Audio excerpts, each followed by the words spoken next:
Dia tidak punya gelar, tidak punya koneksi, dan hanya seorang penjual makanan pinggir jalan. Tapi di ruang rapat mewah berlantai marmer itu, ia berdiri menjadi satu-satunya pertahanan moral bagi seorang direktur utama dari perusahaan raksasa yang didera skandal. Ida, gadis penjual lontong itu, menatap dinginnya dewan direksi, dan menyadari kebaikan tulusnya kini telah menjadi pion yang dipertaruhkan dalam permainan politik korporat. Kenapa Dika, sang CEO yang hilang, memilih Ida? Apakah benar ketulusan bisa dihargai miliaran? Atau mungkinkah Ida tidak tahu, bahwa perusahaan yang ingin ia selamatkan ini adalah entitas yang sama yang telah menghancurkan ayahnya belasan tahun lalu? Segala dimulai dari sepiring lontong hangat di trotoar yang dingin. Pagi di kota tua itu selalu membawa aroma yang sama, santan, kunyit, dan janji yang belum terbayar. Ida, dengan usianya yang baru 22 tahun, mendorong gerobak lontongnya. Di dada, ia membawa beban yang lebih berat dari panci aluminium berisi kuah labu, rasa bersalah yang menjadi rahasia berlapisnya. 4 tahun lalu, saat ibunya terancam tak tertolong karena sakit paru-paru, Ida pernah berbohong kepada seorang donatur kaya. Kebohongan kecil, mengatakan ayahnya sudah meninggal, padahal hanya menghilang, menyelamatkan hidup ibunya. Sejak saat itu, setiap lontong yang ia berikan secara gratis adalah penebusan. Ia harus tulus, karena sekali ia berbohong untuk kebaikan, ia takut kebaikan lain akan luntur dari dirinya. Di bawah pohon mangga di pinggir jalan, Ida menata dagangannya. Pelanggan pertamanya adalah tukang ojek, bapak-bapak yang tahu bahwa di gerobak hijau pudar itu ada kejujuran. Namun, pagi itu, ada siluet yang berbeda di seberang jalan. Dika. Pria itu tampak seperti gelandangan, bajunya robek, karung goni menjadi harta satu-satunya. Tapi matanya, mata seorang eksekutif yang sedang tersesat, bukan pasrah, menusuk kesunyian batin Ida. Ida menyeberang. Ia tak peduli pada tatapan sinis orang lain. Ia menyodorkan sepiring lontong hangat. Ambil, Mas, katanya dengan senyum yang menenangkan. Enggak usah bayar. Tapi jujur, ini enak. Dika menatap piring itu dengan air mata tertahan. Aku enggak punya apa-apa untuk membalas. Kebaikan itu bukan transaksi, balas Ida, sambil duduk di trotoar yang dingin. Kebaikan adalah investasi. Kau balas saat kau punya kesempatan, bukan saat kau punya uang. Dika memperkenalkan diri sebagai Dika. Ida menceritakan sedikit tentang ibunya dan gerobaknya. Di tengah percakapan itu, Dika secara singkat menyebutkan tragedi yang merenggut istrinya, Raya. Namun, yang ia sembunyikan adalah kebenaran yang jauh lebih besar. Ia adalah Dika Wijaya, direktur utama Dharma Group, sebuah konglomerat yang dikenal dingin dan penuh skandal. Ia lari, bukan karena lemah, melainkan karena ia melihat kekosongan moral perusahaannya sendiri. Ketika sore tiba, sebuah mobil limusin hitam meluncur perlahan di ujung jalan, mencerminkan gedung-gedung tinggi di permukaannya. Dari dalam mobil, Arman, rekan Dika, menatap ke seberang jalan. Ia melihat Dika, duduk di trotoar, tersenyum dengan seorang penjual lontong. Arman bukan hanya lega, ia melihat peluang bisnis yang tak terduga. Dika, gumam Arman, sambil merapikan dasi sutranya. Kau tahu, kejujuran sejati punya nilai pasar yang jauh lebih tinggi daripada emas. Arman tahu, Dika yang patah hati dan Ida yang tulus adalah solusi radikal untuk membersihkan citra perusahaannya yang kotor. Kebaikan ini, Arman memutuskan, harus dikapitalisasi. Sementara itu, Ida kembali ke gerobaknya, tak menyadari bahwa kebaikan tulusnya baru saja diubah menjadi senjata strategis di tangan seorang eksekutif yang dingin. Dika, setelah konfrontasi dengan Arman yang penuh perhitungan, tidak pulang.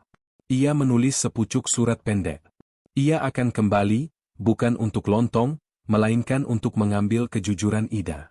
Arman akhirnya berhasil menarik Dika dari pinggir jalan. Mereka bertemu di sebuah kedai kopi tersembunyi, jauh dari kantor. Arman, formal dengan jasnya, dan Dika, yang dipaksa memakai pakaian yang lebih layak. Aku tahu kau terluka, Dik, kata Arman, suaranya dingin dan profesional. Tapi ini bukan cara untuk menghormati Raya. Perusahaan sedang goyah. Aku butuh wajah baru. Kita butuh narasi yang berbeda. Aku tidak peduli dengan narasi, balas Dika tajam. Aku hanya peduli dengan kebenaran. Dan kebenaran itu ada pada perempuan yang menawariku makan tanpa melihat label harga. Arman bersandar, matanya menyipit. Itu empati yang terlalu mahal, Dika. Tapi kau benar. Perusahaan kita dituduh rakus, tidak manusiawi. Kita butuh penawar. Kita butuh wajah yang kontras dengan kita. Kita butuh Ida. Arman menjelaskan rencananya, Dika harus kembali. Sebagai direktur, ia akan meluncurkan program sosial baru yang ambisius. Program itu harus dipimpin oleh seseorang yang tulus, seseorang yang tidak pernah ternoda oleh dunia korporat, yaitu Ida. Ini akan menjadi pengorbanan Ida untuk menyelamatkan Dharma Group. Dika awalnya menolak, menganggap ini adalah penghinaan terhadap ketulusan Ida. Namun, Arman membalas dengan argumen yang menusuk, kau bisa menyelamatkan dirimu sendiri, atau kau bisa menyelamatkan ratusan karyawan lain dan memberi Ida platform untuk kebaikan sejati. Mana yang lebih jujur? Dika terdiam. Ia tahu Arman benar.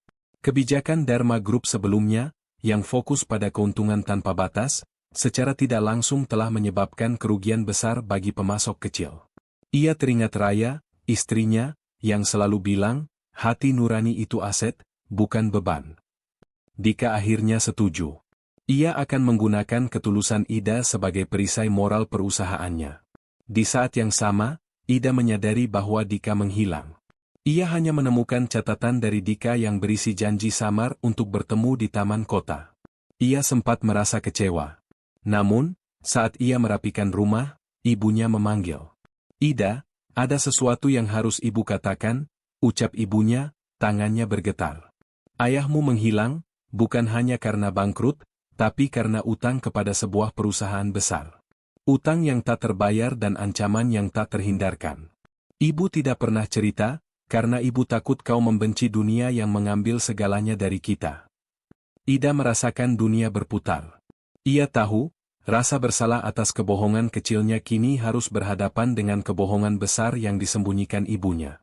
Dan ia bertanya-tanya, perusahaan macam apa yang bisa membuat seorang ayah hilang tanpa jejak? Kebetulan ini terlalu menyakitkan. Pagi berikutnya, di depan rumah Ida yang sederhana, sebuah limusin hitam mengkilap berhenti, terlalu mewah, terlalu sunyi. Seorang pria berjas menunggu, membawa map tebal. Narasi Ida akan segera dipaksa ke dunia yang baru ia ketahui telah menghancurkan keluarganya. Perjalanan Ida dan ibunya di dalam limusin terasa seperti penculikan yang sopan. Ibu Ida, meski sakit, menggenggam tangan anaknya erat-erat. Jangan pernah lupa, nak, bisiknya. Di dunia manapun, kau adalah garis kebenaranmu sendiri. Mereka tiba di gedung kaca Dharma Group. Ketinggian gedung itu seolah meremehkan setiap langkah yang pernah Ida ambil di tanah. Di lobi, Ida melihat wajah-wajah formal yang memancarkan keraguan dingin. Mereka tahu siapa Dika, dan mereka tahu siapa yang Dika bawa. Ida diantar ke ruang rapat Dewan Direksi, sebuah arena kekuatan, bukan keadilan. Dika berdiri di sana, mengenakan setelan abu-abu yang pas, kembali menjadi direktur utama Wijaya yang dingin dan analitis. Wajahnya yang lusuh kini digantikan oleh topeng kekuasaan. Kontras ini membuat Ida merasakan tusukan pengkhianatan kecil. Mas Dika, bisik Ida. Apa-apaan ini? Saya bukan siapa-siapa. Dika mendekat, tatapannya tegas. Tepat. Kamu bukan siapa-siapa di sini. Dan itu kekuatan terbesarmu. Di dunia yang penuh kepalsuan ini, ketidakberadaan MU adalah aset yang tak ternilai. Rapat dimulai. Tegam. Ada mosi tidak percaya yang diajukan oleh salah satu pemegang saham utama. Mereka menuduh Dika gagal secara mental setelah tragedi istrinya, dan ia tidak layak memimpin. Dika membela diri dengan langkah yang paling kontroversial. Saya mengakui, saya tersesat. Tapi saya kembali dengan kesadaran baru. Saya butuh keseimbangan. Mulai hari ini, saya menunjuk Ida Nurmayanti, seorang penjual lontong, sebagai penanggung jawab unit kemanusiaan dan dampak sosial perusahaan. Beliau akan memiliki otoritas penuh atas anggaran miliaran rupiah.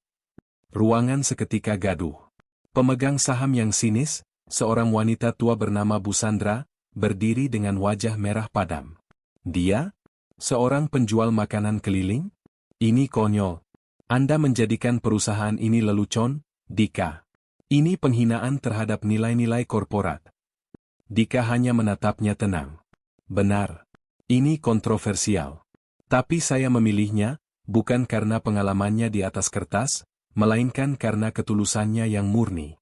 Unit ini akan menjadi bukti bahwa Dharma Group berani mempertaruhkan uang besar untuk hal-hal yang tidak bisa dihitung, empati dan kemanusiaan. Ida, yang selama ini menunduk, mengangkat kepala. Ia memahami. Ia bukan sekadar diselamatkan, ia dijadikan pion dalam permainan politik korporat Dika. Ia adalah wajah kemanusiaan yang dibeli untuk menenangkan dewan direksi yang rakus. Namun, di saat yang sama, ia melihat peluang untuk menyelamatkan ribuan orang lain, sesuatu yang tak bisa ia lakukan dengan gerobaknya. Malam itu, Ida kembali ke ruangan barunya. Di meja, sudah ada pesan singkat dari nomor tak dikenal, mereka akan menggunakan kebaikanmu untuk menutupi dosa lama. Mundur sebelum kamu tahu mengapa ayahmu benar-benar pergi. Minggu-minggu pertama Ida di Dharma Group adalah medan perang sunyi. Ia merasa seperti burung kecil di antara elang. Bisikan-bisikan, tatapan sinis, dan keraguan Ratih, staf keuangan, yang terang-terangan, mengelilinginya. Presentasinya dianggap terlalu emosional, dan kurang data yang dingin. Ida tahu, mereka tidak menolak idenya tentang dapur komunitas keliling, mereka menolak latar belakangnya. Dika, sibuk menghadapi Mosi tidak percaya yang terus berlanjut, hanya bisa membimbing Ida dari jauh. Tulis ulang rencananya. Hilangkan kata, hati, ganti dengan, dampak sosial terukur, pintanya. Mereka hanya mengerti bahasa angka, Ida. Ida merasa frustrasi. Ia terperangkap. Ia adalah maskot kemanusiaan yang dipaksa berbicara dengan bahasa kapitalis. Suatu sore, ancaman anonim itu datang lagi, kali ini disertai sebuah foto yang menghancurkan. Di foto buram itu, tampak ayahnya, duduk di halte bus, mengenakan topi lusuh. Ia masih hidup. Ida bergegas pulang. Ia menuntut kebenaran dari ibunya. Bu, ayah hidup. Kenapa ibu bohong? Apa utang itu begitu besar? Ibu Ida akhirnya menceritakan seluruh kebenaran, sembari menyodorkan surat lama. Nak, utang itu bukan kepada bank kecil.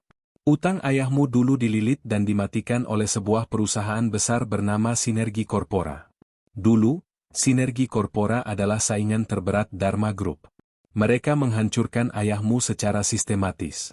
Ayahmu pergi untuk tidak menyeret kita dalam kehancuran itu. Ida menunduk, membaca surat usang ayahnya. Tiba-tiba, ia teringat sebuah detail kecil yang Dika pernah sebutkan, aku tidak tahu bagaimana menjadi ayah. Tapi aku tahu, aku tidak akan lari dari tanggung jawab. Dan kemudian, kenyataan pahit itu menghantamnya. Dika Wijaya, sang direktur utama, mewakili sistem yang sama. Bahkan jika Dika tidak terlibat, Dharma Group pasti memiliki masa lalu yang sama kotornya, dan perusahaan saingan yang menghancurkan ayahnya adalah cermin dari dunia Dika. Kebaikan yang ia terima dari Dika kini terasa seperti suap tersembunyi. Ia adalah anak dari korban korporasi, yang kini dijadikan wajah publik bagi korporasi yang sama. Dilema moral ini merobek hatinya. Mundur dan melindungi kebersihannya, atau tetap bertahan dan menggunakan uang musuh untuk menyelamatkan orang-orang kecil yang ayahnya gagal selamatkan? Ida mengambil keputusan yang mengejutkan. Ia menemui Dika. Jangan gunakan nama saya di proposal ini, Mas. Biarkan proyek dapur komunitas berjalan secara anonim. Saya ingin lihat, apakah mereka menolak idenya, atau orangnya. Dika menyetujui. Malam itu, proyek tanpa nama Ida diterima dengan suara bulat. Mereka melihat nilai tanpa label. Namun, di tengah kemenangan kecil itu, ponsel Dika berdering, Mosi tidak percaya diperkuat. Rapat darurat tengah malam seseorang di dewan direksi, yang diyakini adalah Arman, bersiap melakukan kudeta senyap. Hujan rintik-rintik menyambut pagi terakhir sebelum rapat Mosi tidak percaya. Ida muncul di kantor pusat Dharma Group dengan setelan rapi, namun di belakangnya, didorong oleh Arman, adalah gerobak lontong hijau pudar miliknya. Para petinggi menatap bingung. Satpam mendekat. Bu Ida, ini apa? Ida tersenyum dingin. Ini pengingat. Rapat paling penting hari ini harus dimulai dari titik nol. Dari tempat di mana kebenaran yang tidak bisa dibeli berada. Di ruang rapat, Ida menata satu piring lontong di meja kayu berkilap. Dika, yang wajahnya tampak lelah namun tenang, duduk di sebelahnya. Arman membuka sidang dengan formalitas yang tegang. Pembahasan mosi tidak percaya dimulai. Bu Sandra menuduh Dika gagal dan membawa entitas asing, Ida, ke dalam struktur perusahaan. Ida ini liabilitas moral, tukasnya. Ia tidak punya kualifikasi, hanya hubungan emosional dengan direktur. Ida berdiri, suaranya tenang. Benar, saya tidak punya gelar, tapi saya punya kualifikasi kelaparan. Dan saya tahu kemanusiaan tidak bisa diukur dengan angka. Bapak-bapak dan ibu-ibu sekalian, proyek yang kalian setujui secara anonim minggu lalu adalah proyek saya. Kalian tidak menolak idenya, kalian menolak saya sebagai penjual lontong. Pernyataan kontroversial itu menyulut perdebatan panas. Ida melanjutkan, menatap lurus ke arah Bu Sandra. Dika, Mas Dika, ia memang menggunakan saya. Ia menggunakan cerita saya, ketulusan saya, sebagai senjata untuk menyelamatkan Dharma Group. Tapi saya membiarkannya. Karena kebaikan yang terkapitalisasi masih lebih baik daripada kebaikan yang mati di trotoar. Dika mengangguk. Saya merekrut Ida bukan untuk menutupi dosa lama, tapi karena saya tahu, untuk bertahan, kita harus menginjeksikan jiwa ke dalam sistem. Dan jiwa itu adalah Ida. Rapat mencapai klimaks. Setelah pemungutan suara yang sengit, mosi tidak percaya ditolak. Dika mempertahankan jabatannya. Program Ida disahkan sebagai program inti. Kebaikan telah menang, namun dengan harga yang mahal, ia kini menjadi bagian dari sistem yang ia benci. Saat rapat bubar, pintu terbuka. Seorang pria tua dengan topi lusuh melangkah masuk. Ia adalah ayah Ida. Dika, yang tahu ini sudah diatur, menunduk memberi ruang. Ayah Ida mendekati putrinya, air matanya tumpah. Nak, maafkan ayah. Ayah pergi untuk tidak menyeretmu ke utang ini. Ida menatap ayahnya, lalu ke Dika. Utang ayah adalah masa lalu. Utang saya sekarang adalah masa depan. Saya akan membersihkan nama ayah, bukan dengan membalas dendam, tapi dengan memperbaiki sistem yang telah merusak kita semua. Ia memeluk ayahnya. Kemudian, ia mengambil piring lontong di meja rapat. Ia menyendok kuah, memberikannya kepada ayahnya. Makan, ya. Dulu ayah takut dengan nama besar. Sekarang, kita akan menaklukkan nama besar itu dari dalam. Ida dan Dika berjalan keluar dari gedung. Gerobak lontong didorong perlahan, bukan di jalanan, melainkan di pelataran parkir Dharma Group. Mereka tidak tahu apa yang akan terjadi selanjutnya. Namun, mereka tahu satu hal, mereka telah menempatkan sepotong kebenaran di jantung kebohongan, dan kontroversi ini baru saja dimulai. Ida, sang penjual lontong, kini menjadi pemilik moral perusahaan bernilai miliaran, sebuah kebenaran yang tidak nyaman bagi dunia korporat yang sinis. Kisah Ida dan Dika berakhir, namun kontroversi baru saja dimulai. Sang penjual lontong yang dulu dianggap remeh, kini berdiri tegak sebagai penentu arah moral sebuah perusahaan raksasa. Ia berhasil membuktikan bahwa nilai sejati seseorang tidak terletak pada gelar di ijazah, melainkan pada keberanian untuk membawa kejujuran jalanan ke dalam ruang-ruang rapat berlantai marmer. Ini adalah kisah tentang bagaimana sepiring kebaikan dapat menjadi katalis perubahan, dan bagaimana seorang ayah akhirnya kembali setelah belasan tahun terperangkap oleh rasa malu dan kegagalan.